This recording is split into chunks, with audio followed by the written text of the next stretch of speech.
కార్యము సిద్ధించిన తర్వాత వానర ప్రభువైన సుగ్రీవుడు నరులలో శ్రేష్ఠుడు, శత్రు సేనా సంహారకుడైన రామునితో ఇట్లా అన్నాడు.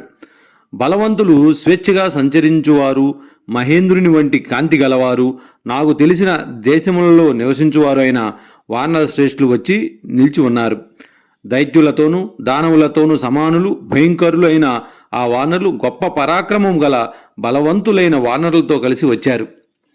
రామా, భూమి మీద ఉదకము మీద సంచరించగలవారు, అనేక పర్వతములో నివసించువారు అయిన వానరులు అనేక కోట్ల కొలది నీకు కింకరులై వచ్చి ఉన్నారు. వీరి పనులు పూర్వము వీరు చేసిన కార్యములు ప్రసిద్ధమైనవి. బలవంతులైన వీరు అలసట లేనివారు, పరాక్రమము చేత ప్రసిద్ధులు, ప్రయత్నము చేయుటలో ఉత్తములు. శత్రు సంహారకుడైన ఓ రామా, ప్రభువు హితమునే కోరు ఈ వానరులందరూ ప్రభువు ఆజ్ఞ ప్రకారం నడిచేవారు. వీరు నీకు ఇష్టమైన కార్యమును చేయగలరు.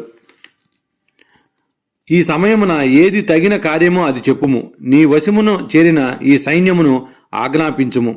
ఈ కార్యమును గూర్చిన అన్ని విషయములు నాకు తెలిసినవే, అయినను నీవు తగు విధముగా ఆజ్ఞాపించుము. దశరథ కుమారుడైన రాముడు ఇట్లు పలుకుచున్న సుగ్రీవుని బాహువులతో కౌగులించుకొని ఇట్లు పలికాడు. గొప్ప బుద్ధిగల ఓ సుగ్రీవుడా, సీత జీవించి ఉన్నదా లేదా అను విషయమును రావణుడు నివసించు దేశమును తెలుసుకొనవలెను. సీతను గూర్చి, రావణుని నివాస స్థానమును గూర్చి తెలుసుకొనిన పిమ్మట నీతో కలిసి నేను ఆ సమయమునకు తగినట్లుగా చేయగలను. వానర రాజువైన ఓ సుగ్రీవా, ఈ నా అన్వేషణ కార్యము చేయుటకు నాకు గాని లక్ష్మణునికి గాని సామర్థ్యం లేదు. నీవే ఇందుకు సమర్థుడవు. ఇది సఫలమగుటకు నీవే కారణమైన వాడవు. వీరుడమైన ఓ సుగ్రీవ, నా కార్యము విషయమున చేయవలసిన నిశ్చయమును నీవే ఆజ్ఞాపించము. నా కార్యమును గూర్చి నీకు బాగా తెలియను, సందేహం లేదు. నీవు మంచి హృదయము కలవాడవు, వినయము, పరాక్రమము, బుద్ధిబలము కలవాడవు, కాల విశేషములను గుర్తించగలవాడవు, ఆప్తుడవు, విషయములు బాగా తెలిసినవాడవు, మా హితమునందు శ్రద్ధ గలవాడవు, మిత్రుడవు. సుగ్రీవుడు ఆ మాటలు విని పర్వతము వలె ఉన్నవాడు, మేఘం వంటి ధ్వని గలవాడు, బలవంతుడు, వానుర్ల ప్రభు అయిన వినతుడనే సేనానాయకునితో రామలక్ష్మణుల సమక్షమును ఇట్లు పలికాడు. ఓ వానరోత్తమా, నీవు దేశమును, కాలమును, నీతిని గుర్తించి కార్యమును నిర్ణయించుటలో సమర్థుడవు. సూర్యచంద్రులతో సమానులైన బలవంతులైన 1,00,000 మంది వానరులతో కలిసి నీవు శైలములతోనూ వనములతోనూ అడవులతోనూ నిండిన తూర్పు దిక్కునకు వెళ్ళుము. అక్కడ గిరిదుర్గముల యందు, వనములందు, నదులందు సీతను, రావణుని స్థానమును వెతుకోండి. రమ్యములైన గంగా, సరయు, కౌశికి, యమున, సరస్వతి, సింధు నదులను, మణుల వంటి నిర్మలములైన నీళ్లను గల సోన నదమును, యామున పర్వతమున మహీనదిని, శైలములతోనూ అడవులతోనూ ప్రకాశిస్తున్న కాలమహీ నదిని, బ్రహ్మమాల, విదేహ, మాలవ, కాశీ, కోశల, పుండ్ర అంగదేశములను, మగధదేశములోని మహాగ్రామములను, కోశకారులనే రాజుల రాజ్యమును, వెండి గనులు గల దేశమును సీత కొరకై వెదకండి. రాముని భార్య దశరథుని కోడలు అయిన సీత కొరకై మీరు ఆ ప్రదేశమంతా వెతకండి. ఓ వానరులారా, సముద్రములో మునిగి ఉన్న పర్వతాలను, పట్టణములను, దీర్ఘమైన మందర పర్వత అగ్రభాగమును ఆశ్రయించి కొందరు నివసిస్తూ ఉన్నారు. వారిలో కొందరికి చెవులు ఉండవు, కొందరికి పెదవులే చెవులు, కొందరి ముఖములు ఇనుప ముఖముల వలె భయంకరముగా ఉంటాయి. వాళ్ల మహావేగము గలవారు, వారికి ఒక పాదముండును. నాశనము లేని బలవంతులైన కొందరు మనుషులు తినివేయుదురు. కొందరు కిరాతుల శిరస్సులు తీక్ష్ణముగా పొడవుగా ఉండును.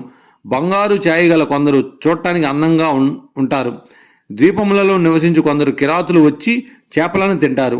నరవ్యాఘ్రములు అను పేరుగల భయంకరులైన కొందరు నీటి మధ్యలో సంచరిస్తూ ఉంటారు. వీరి స్థానములన్నిటినీ మీరు వెతకండి. ఆ స్థానములు చేరుటకు పర్వతముల మీదుగా వెళ్ళండి. కొన్ని చోట్ల తెప్పల చేతను, మరికొన్ని చోట్ల ఎగురుతూ వెళ్ళవలెను. మీరు ప్రయత్నవంతులై అందరూ కలిసి 7 రాజ్యములతో ప్రకాశిస్తున్న యవద్వీపమును, బంగారు గనులతో నిండిన సువర్ణ ద్వీపమును, రజత ద్వీపమును వెతకండి. యవద్వీపమును దాటి శిశిరమను పర్వతమున్నది. దేవతలకు, దానవులకు నివాస స్థానమైన ఆ పర్వత శిఖరములు స్వర్గమును స్పృశిస్తూ ఉండును. ఈ ద్వీపములలోను, పర్వత దుర్గములందు, జలప్రాతములందు, వనములలోనూ కీర్తిమంతురాలైన సీత కొరకు వెతకండి. అక్కడి నుండి ఎర్రని నీరుగల శీఘ్రముగా ప్రవహించే సోణ నదిని చేరి అక్కడి నుండి సిద్ధులు చారణులు నివసించు సముద్రము అవతలి ఒడ్డు చేరి దాని రమ్యములైన తీర్థములలోనూ విచిత్రములైన అడవుల్లోనూ సీతను రావణుణ్ణి వెతకండి. తరువాత భయంకరములైన సముద్ర ద్వీపములను గాలిచే కదల్చబడి ధ్వని చేస్తూ చాలా భయంకరమైన తరంగములతో నిండిన సముద్రమును వెతకండి. అక్కడ చాలా కాలం నుండి ఆకలితో బాధపడుతున్న పెద్ద పెద్ద దేహము గల అసురులు బ్రహ్మదేవుని అనుజ్ఞ చేత నిత్యము తమ సమీపమునకు వచ్చిన వారిని నీడను బట్టి లాగి తింటూ ఉంటారు. మహాసర్పములకు నివాస స్థానమైన మేఘం వంటి మహాధ్వని గల ఆ మహోదధిని తీర మార్గముననే దాటి దాని తర్వాత ఎర్రని జలము గల లోహితమను పేరు గల భయంకరములైన సముద్రమును చేరి అక్కడ చాలా పెద్దదైన ఆ కోట శాల్మలి వృక్షమును చూడగలరు. అక్కడ కైలాస పర్వతం వలె ఉన్న గరుత్మంతుని గృహము మీకు కనబడును. రత్నముల చేత అలంకరింపబడిన ఆ గృహమును విశ్వకర్మ నిర్మించాడు. అక్కడ పర్వతముల వంటి ఆకారముతో భయంకరముగా ఉండు అనేక విధములైన రూపము గల మహాబలశాలులైన మందేహు అనే రాక్షసులు చూసేవారికి భయము కలిగించు పర్వత శిఖరముల మీద వేలాడుతూ ఉంటారు. ఆ రాక్షసులు ప్రతిదినము సూర్యోదయ సమయమున సూర్యుని చేత తపింప చేయబడి బ్రహ్మ తేజస్సు చేత కొట్టబడిన వారై నిత్యము సముద్ర జలములో పడిపోతూ ఉంటారు. మరలా లేచి పర్వత శిఖరముల మీద వేలాడుతూ ఉంటారు. ఎదిరింప శక్యము గాని ఓ వానరులారా, అక్కడి నుండి వెళ్ళి మీరు తెల్లని మేఘం వంటి కాంతి గలది తరంగములతో ముత్యాలహారం వలె ఉన్నది అయిన క్షీర సముద్రమును చూడగలరు. ఆ క్షీర సముద్ర మధ్యమునందు వృషభం అనే తెల్లని పర్వతమున్నది. ఆ పర్వతం మీద దివ్యమైన సువాసన గల పుష్పించిన వృక్షములు దట్టంగా ఉండును. దానిపైననే బంగారు కింజల్కములు గల ప్రకాశిస్తున్న వెండి పద్మములతోనూ రాజహంసలతోనూ అందముగా ఉన్న సుదర్శనమను ప్రసిద్ధ నామము గల సరస్సు ఉన్నది. దేవతలు, చారణులు, యక్షులు, కిన్నెరులు, వానరులు సంతోషముతో క్రీడింపవలెను కోరికతో ఆ సుదర్శన సరస్సుకు దగ్గరకు వెళ్తూ ఉంటారు. వానరులారా, అప్పుడు క్షీర సముద్రమును దాటి వెళ్ళి వెంటనే అందరికీ భయమును కలిగించు జల సముద్రమును చూడగలరు. ఆ సముద్రములో ఔర్వ ఋషి కోపం వలన పుట్టిన అశ్వముఖము గల గొప్ప తేజస్సు ఉన్నది. స్థావర జంగములతో కూడి మహావేగము కలిగిన ఆ సముద్ర జలములో ఆ తేజస్సుకు ఆహారం అని చెప్పుదురు.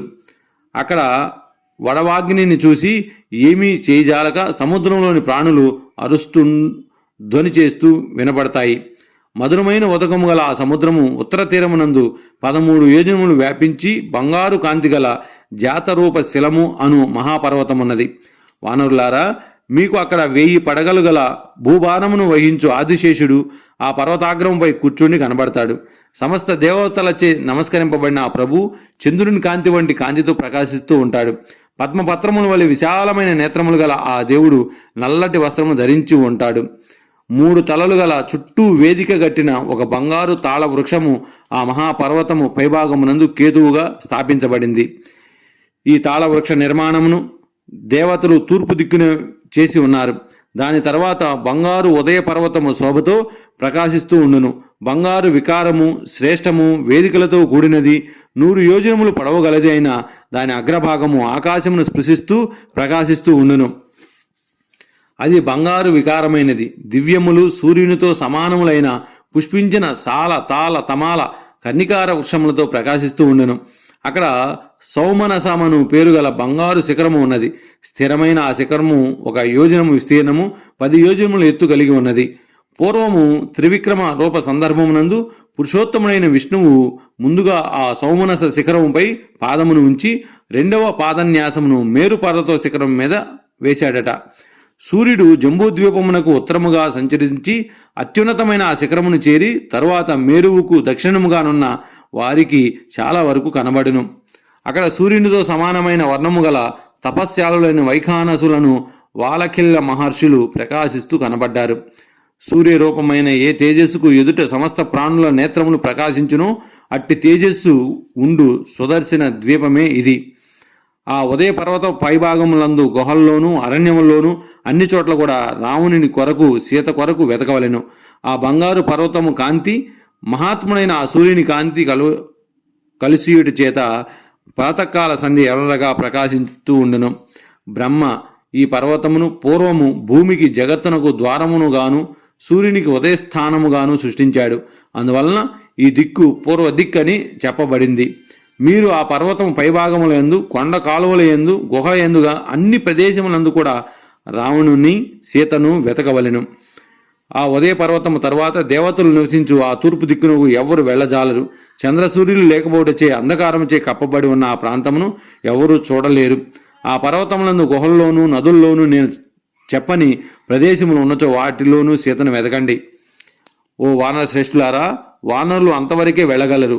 అది దాటి సూర్యుని లేని సరిహద్దులు లేని ఆ ప్రదేశం గురించి నాకు తెలియదు. మీరు ఉదయ పర్వతం వరకు వెళ్ళి రావణుని నివాసమును సీతను తెలుసుకుని మాసములోపుగా తిరిగి రావలెను. మీరు మాసము మించి ఉండకూడదు.